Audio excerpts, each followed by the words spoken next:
Welcome to the Indian Council of Medical Research Online Prescribing Skills Course 2020 for the Indian Medical Graduate. I am Dr. Raveendran from JIPMER Puducherry, and today I am going to talk about acute common poisoning. After viewing this video, please answer 5 multiple choice questions on this video. You can find these questions under assignment section. Common acute poisoning, and the slide shows the authors of this presentation. What are the learning objectives of this session? At the end of the module, the learner shall be able to identify the signs and symptoms of commonly encountered poisonings such as organophosphorus compounds, snake and scorpion venoms, and dog bite, and also to state the principles of management of a case with acute poisoning, and to explain the steps to be taken while treating a patient with above mentioned poisoning, to outline the management of a patient suffering from any of the above mentioned poisonings, to state the storage, dose, route of administration, precautions to be taken, monitoring of the selected antidote for a given poison based on standard treatment guidelines, to explain the importance of counseling and behavioral therapy in cases of suicidal poisoning. Now, why is this topic important? As per WHO, in 2012, almost 2 lakh people died worldwide from unintentional poisoning. And also, the poisoning increases the morbidity, mortality, and this occurs due to delay in hospital admission, improper management of poison patient, and lack of information regarding the poison and its antidote.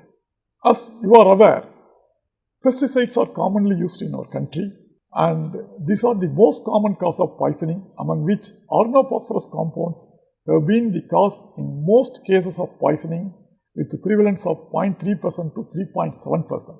Further, in our country, the snake bites are also common.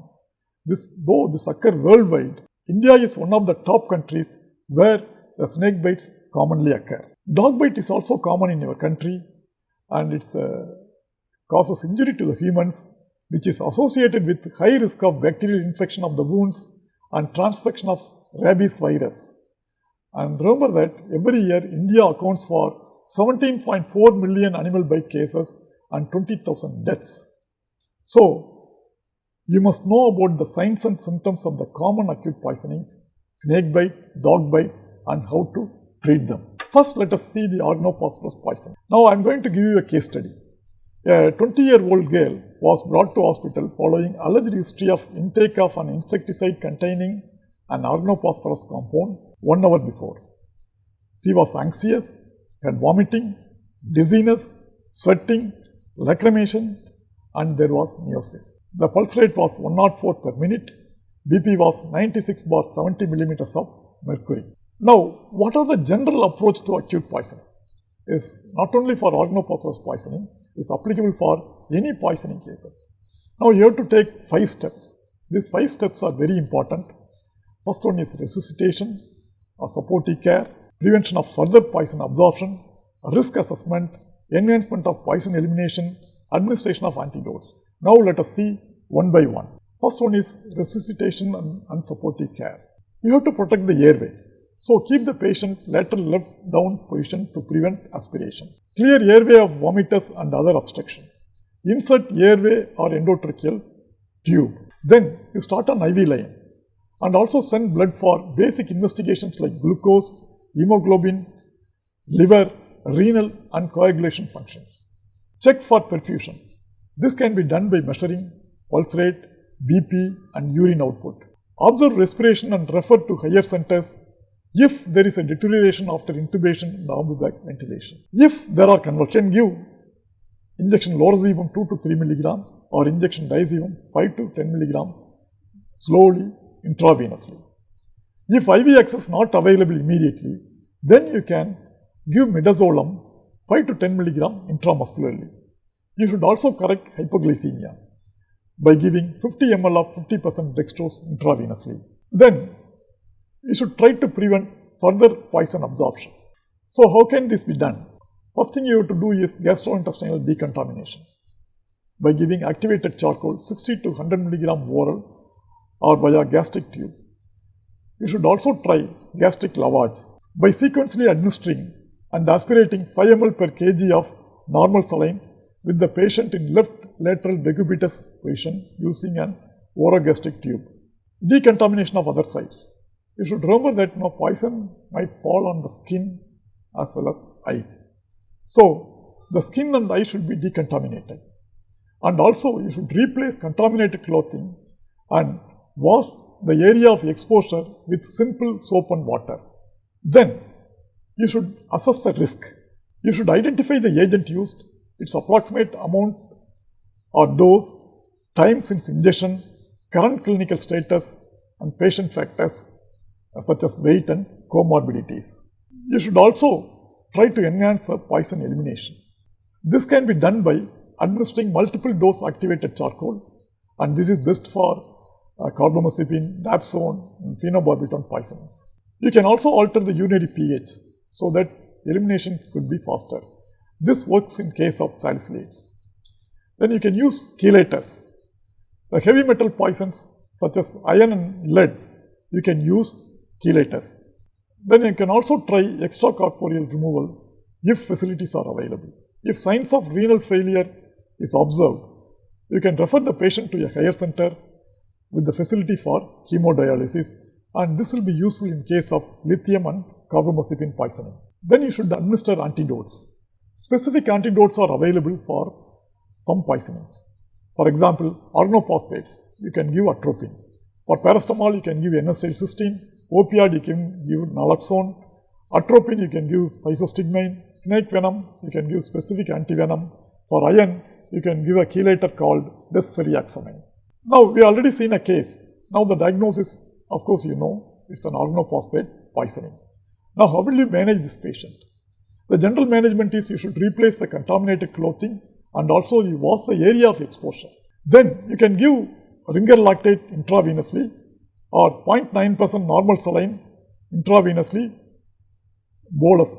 Initially, you should give bolus, then this should be followed by infusion. Gastric lavage can be given by sequentially administering and aspirating 5 ml per kg of normal saline with the patient in Trendelenburg and left lateral decubitus position. Then, what is the specific management? You should give atropine 2 mg intravenously and it should be repeated or doubled every 5 to 10 minutes till the signs of atropinization occur. Then start atropine infusion at 10 to 20% of loading dose. Now, what are the signs of atropinization? You should check for warm, dry, flushed skin and dilated pupils and increased heart rate. So, these are the signs of atropinization. You gradually taper and stop atropine. Once stabilized, refer the patient to a psychiatrist for counseling. This is also an important step because in case of suicidal poisoning, the patient will attempt suicide again. There are high chances these patients will attempt suicide again. So, once the treatment is over, once the patient is stabilized, then you should send this patient to a psychiatrist for counseling so that the underlying cause for suicide can be taken care of. Now, what are the do's? The staff attending organophosphorus poisoning patient should wear mask and gloves. And also you give an antidote when there is a reasonable certainty of a specific diagnosis, since antidote themselves may have serious adverse effect. Then adequate counseling must be provided or the patient should be referred to a psychiatrist in cases of suicidal poisoning. In case of organophosphorus poisoning, don't give this pralidoxime injection as it has not shown any benefit in trials in India. Don't give activated charcoal for comatose or convulsing patients, patients with ileus, intestinal obstruction, or those who have injected corrosives, or for the patients for whom endoscopy is planned. Now let us move on to snake bite. Again I am going to present a case study. A middle-aged previously healthy male was admitted for a snake bite on his left foot which he sustained while working in his paddy fields. He complained of severe pain over the left foot and leg. The local examination revealed 2 deep fang marks with local reactions of erythema, blister and edema. The pulse rate was 68 per minute, BP was 100/76 millimeters of mercury. No other hemorrhagic or neurological manifestations were observed clinically on admission. Now, I would like to give you a tip. You can educate your patients regarding first aid for snake bite. You can tell them not to immobilize the bitten limb and also seek medical care at the earliest. So, this will increase the public awareness. What are the do's in snake bite management? Ask for site or time of bite and recognition of the snake, whether it is viper, kite or cobra, symptoms like ptosis or respiratory difficulty, dysphagia, weakness of limbs. Check for pulse, BP, respiration, postural blood pressure. Investigate for hemoglobin, PCV, platelet count, blood grouping, urine for proteinuria, RBC, serum creatinine, urea and electrolytes if facilities are available. Do a 20-minute whole blood clotting test. This is a most reliable test for coagulation and can be carried out at the bedside without specialized training. Now, I am going to demonstrate how to do this test using a video. Now, please watch this video. We are demonstrating the procedure of 20 minutes whole blood clotting time. This test is considered as the most reliable test for coagulation and can be carried out at the bedside in the most basic settings. Requirements: dry glass test tube. Please note that only glass test tubes should be used. Disposable syringe, cotton, spirit, 1 pair of clean gloves. Firstly, collect 2 ml blood from the peripheral vein of the unaffected limb using sterile precautions. Transfer the collected blood to a dry glass test tube by pouring it along the walls of the test tube. Now, keep this test tube untouched and unshaken for 20 minutes. Note the time. After 20 minutes, the test tube is gently tilted and not shaken. If the blood is in a liquid state, then it confirms hematotoxic snake bite, showing that the blood is in an incoagulable state. On the other hand, if the blood is found to be clotted on tilting the test tube, it indicates that there is no hematotoxic envenomation and the coagulation system has not been affected. What are the indications to use ASV? Antisnake venom is costly, scarce, and carries risk of anaphylactic reactions and should not be used unnecessarily. Now, if there is evidence of coagulopathy, then you can use it. So, how will you find out coagulopathy? By doing a 20 minutes whole blood clotting test. Or, if there is visible bleeding, this also indicates coagulopathy. There may be evidence of neurotoxicity as indicated by ptosis, muscle paralysis. There may be serious abnormalities. Hypotension, shock, abnormal ECG, all will reveal serious abnormalities. There may be persistent and severe vomiting or abdominal pain. Or we can check local envenomation. If swelling persists even after 1 hour of removal of tourniquet, then ASV may be given. How will you manage snake bite? The initial management is you have to secure the airway, breathing, and also you have to treat shock in case of hypotension. You can intubate the patient and also you can try ambubic respiration if there is indication for respiratory paralysis. And then you can refer the patient to a care center. You can administer tetanus toxoid if skin is breached and antibiotics if there is cellulitis or local necrosis. All cases of suspected snake bite must be observed for a minimum of 24 hours. No patient should be sent early for lack of any symptoms. Currently available anti-snake venom in India is polyvalent, which means ASV can work against Russell's viper, common cobra, common kite and saw-scale viper. Though anti-snake venom is purified, it is immunogenic. Coming to the case scenario. Now, how will you manage this case? Add 100 ml, that is 10 vials of ASV to 200 ml of normal saline and give over 30 to 50 minutes duration. Closely monitor for early signs of anaphylaxis. We can start IV fluids and also you can give antibiotics as per requirement. Now, how will you treat anaphylaxis? First thing is you should stop ASV drip temporarily. Then you give adrenaline 0.5 ml of 1:1000 intramuscularly for adults or 0.1 ml per kg of 1:10,000 adrenaline intramuscularly in children. Injection hydrocortisone 100 mg IV can be given and also injection phenyramine maleate 2 ml IV can be given. So, using all this, you will be able to tackle anaphylaxis. So, what should you do after giving first dose of ASV? Repeat the dose of ASV within 30 minutes if there is no improvement of neurological manifestations. A total of 20 vials of ASV only need to be administered. Further management will depend on the response to treatment and systemic manifestations. Refer the patient after stabilizing and after giving ASV. Refer him to a center with ventilator and dialysis facilities. How will you manage if neurotoxic symptoms appear? Give ASV, then you can give neostigmine 1.5 mg intramuscularly and injection atropine 0.56 mg intravenously. After that, observe the patient for every 5 minutes for 30 minutes for signs of response. What are the do's in snakebite management? Keep adrenaline ready before antivenom is administered.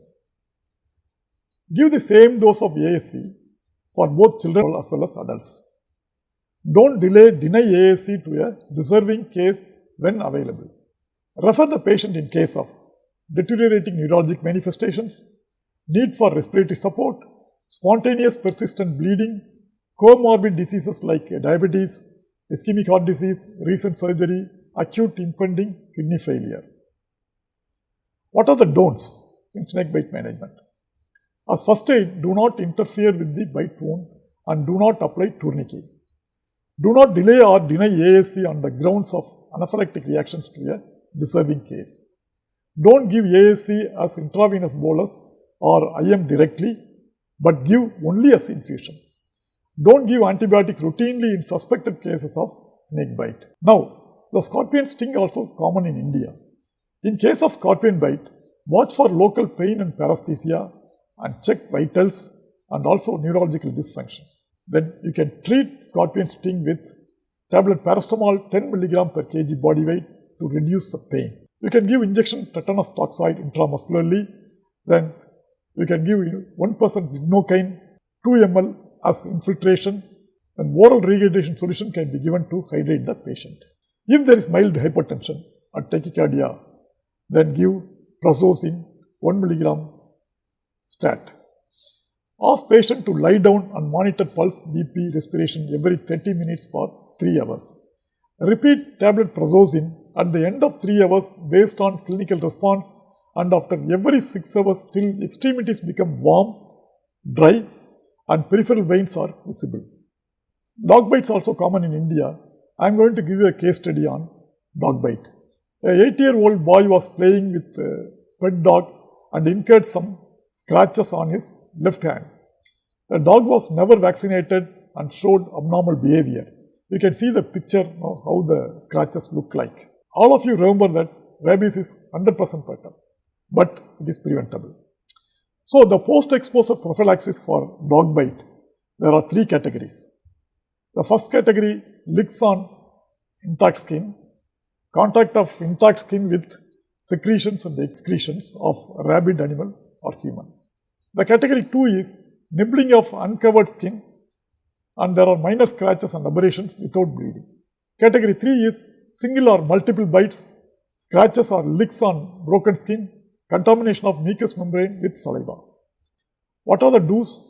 In category 1, post-exposure prophylaxis is not required. Whereas in category 2, the wound has to be managed. So, wash the wound with soap and water and apply disinfectant and give anti-rabies vaccine. Category 3 also requires wound management. So, again wash with soap and water, give anti-rabies vaccine and refer the patient to a higher center for rabies immunoglobulin. Immunoglobulin can be infiltrated into the depth and around the wound in category 3 exposure. How will you manage this patient? So 0.5 ml of injection tetanus toxoid intramuscularly should be given. The dog bite wound should be managed. Wound should be washed in the running water with soap and detergent, irrigated with povidone iodine. Administration of anti-rabies vaccine. Administer 5 doses of cell culture vaccine intramuscularly on days 0, 3, 7, 14, 28 in deltoid region. Remember, day 0 indicates date of administration of first dose of vaccine. What are the take-home messages? Diagnose the type of poisoning from appropriate history and clinical examination. Secure airway, circulation, breathing, and assess the need for referral to higher centers. Choose appropriate antidote like atropine for organophosphorus poisoning, antisynec venom for snake bite, and manage based on approved guidelines whatever available. Observe for complications due to the poison as well as the treatment. Counsel the patient and provide behavioral therapy in case of suicidal ingestion of poison. These are the references. I would like to thank REMC members of JIPMER Puducherry. Thank you for watching this video. Hope you are now ready for attempting the MCQs. Please access the MCQs in the assignment section and submit your answers. Please also complete the assignment 2 as per the tutorial, and I hope you have already seen this. Thank you and happy learning.